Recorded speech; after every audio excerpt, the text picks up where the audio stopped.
The dame walked in, and right away I could see she was trouble. Maybe it was the look in her eye, maybe it was the boy behind her. You've gotta help me! Well, ma'am, we'll see whether I have to help you after you tell me what your problem is. It's my son Timmy. He does poorly in school. He won't go near books. All he does is sit at home and play games. Please, you've gotta help me find Timmy's literacy. I told the dame I'd take her case. This wasn't going to be easy. I had to find out who took the boy's literacy skills and figure out how to get him back. At least I had a place to start. The whole time I was talking to his mother, the boy never once took his eyes off the game in his hands. That'd be my first step then. A visit to Vincent Video Game. Vince was a notorious character. We all knew his racket. Bright flashing lights and a lot of action to draw him in, then just empty content that keeps the poor saps begging for more. I found Vince later that night and confronted him about Timmy. What's the scam with the kid? I know you've got something going on, so spill it. I don't know what you're talking about. Timmy's a pal of mine. We have lots of fun together. Look, Vince, everyone knows what Gregory Linton said, that video games rob boys' motivation to learn. Ooh, that's a lot of hooey. I'm multimodal, you know. Just like that Beavis chick said. Playing with me means having a wide range of literacy practices, the old and new kinds. And with all the reading I've got on my new games, I help give Timmy complex literary understandings and skills. So I'm on your side, you see? I didn't believe a word of it. I've heard this song and dance before, but Linton told me there's not a single study that shows a positive correlation between academic performance and video game playing.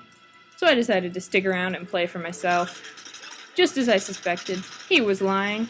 There's all shooting and mayhem in the games. There was plenty of text on the screen to be sure, but it was half worthless. Found myself ignoring the text and skipping through it as quickly as I could.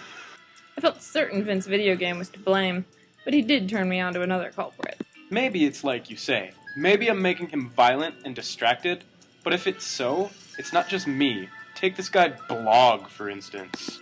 I asked around, and from the sounds of it, Vince's tip was real. This Bruce Blog was a well-known waster of time. Kids would spend all day posting pointless blather and reading the blather of their classmates. Nothing useful in it at all. I decided it was at least worth a look. Listen, Blog, I want the skinny on what you're doing to Timmy. Now what kind of a way to start is that? Aren't you going to introduce yourself? Tell me a little about your background, your interests, let me get to know you? Cut the pleasantries, Bruce. I'm here for information. Timmu told me that you're one of those internet texts with poor syntax and grammar, to the development of strong reading skills. Got anything to say about that? Well, yes, I have quite a lot to say about that. You've got me all wrong, you see. I help kids to practice their reading and writing skills to do better in school. You know how they say at the National Institute for Literacy that without reading programs that encourage practice, people of all ages cannot progress and become truly literate? Well, I provide that practice. Kids use me to post about their lives, their thoughts, and their interests. Ann Davis can back me up on this. She says that students were motivated to write well on their blogs so that their posts could attract comments. Learning about grammar and language usage has a purpose and a point. Not to mention that successful bloggers not only develop their own unique voice, but also acknowledge others' voices by quoting and linking to other blogs and Save it, Blog. I know your type. All text and no content. It's like Bauerlein says, kids just scan the pages, picking out individual words and sentences, processing them out of sequence, jumping around, fixating on pieces that interest them, and passing over the rest. You may look all fancy, but you're no better than a misspelled diary. Look, if you don't believe what I tell you, let me show you. You see how they are all writing incomplete sentences, checking their grammar, and trying to sound intelligent? And those fancy pictures, they're helping too. They develop descriptive writing skills. When they put in a pic, they have to describe what it's of and what's going on at the time for it to make any sense. So they work out their descriptive and narrative writing skills every time they post something online. Not to mention that putting in photos and videos and even music engages the kids on different levels while they're reading. Sure, I've got some bad writers in my wings, but who doesn't? I appreciate what you're trying to do, kid, but you're barking up the wrong tree. Now, if you really are trying to help improve reading and writing skills, I think I can help you. It's my mom, Anita Internet. And why should I trust a guy who would turn in his own mother? Because, like I say, I'm interested in what you're doing, and she's having all kinds of bad influences on kids today. According to Schreiner, she is actually hurting students' abilities to read. Mom's not a bad person, you understand. She's got her good sides and her bad sides like anyone else. It's just that she's got a bad reputation because she spends too much time hanging out with a bad lot. Like this one guy, always dragging her around from one bad spot to another. Stumble, they call him. So I went and talked to the dame. It was just like the kid said. If you use her right, she'll do right by you. If you treat her badly, she and her pals stumble, will run you in circles so you've lost your whole day without learning a thing. Timmy warned me about that. Said the internet, while undeniably providing unparalleled access to reading material, is a poor regulator of content. But then, Aviv Weinstein and his pal Michael also told me that the internet may also be used as a forum for expanding social networks and, consequently, enhancing the chance of meaningful relationships, self-confidence, social abilities, and social support. So I played nice, and just like they told me, she gave me exactly the information I needed. So now I knew. It was Vincent Video Game all along. Bruce was helping with the kids' reading and writing skills, and Anita won't be much of a problem. As long as his mother limits the time he spends with her, and the library or his school is willing to teach him the right way to get information out of the dam, she'll be a good resource for him.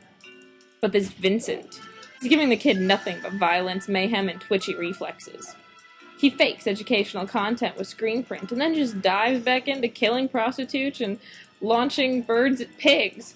If I was going to fix anything, I would have to deal with Vincent again. Well, hello there. Didn't expect to see you again. Did you give Blog his comeuppance for hurting the kid's grades? Cram it, Video. I knew you threw me a red herring with Bruce Blog. He's on my side with this. Curses! Foiled again! What was that? Nothing. What do you want? I want you to help me, and help Timmy.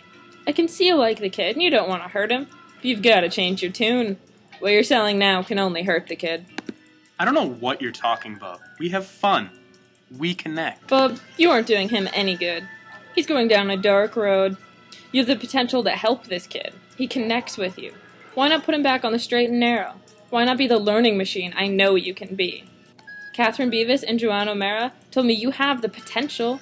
With you, literacy could go beyond learning-constrained to individual and specific curriculum. You could help them develop close reading, critical analysis, and reflexivity about the role of games in students' lives and their interaction with the games.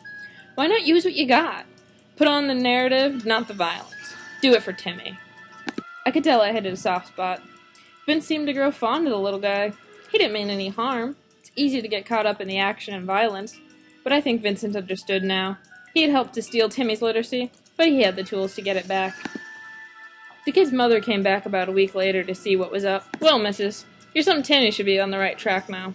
I've sorted things out, talked to the right people. But there's still some work you need to do. Kids need guidance. It's easy for them to lose sight of the bigger picture when all they've got is too much technology and too skilled for using it. It's like my friend Mark Bauerlein always used to say, maturity comes, in part, through vertical modeling, relationships with older people. Show your son how to use technology right, to build literacy and gain knowledge, and he won't go wrong again. Got that?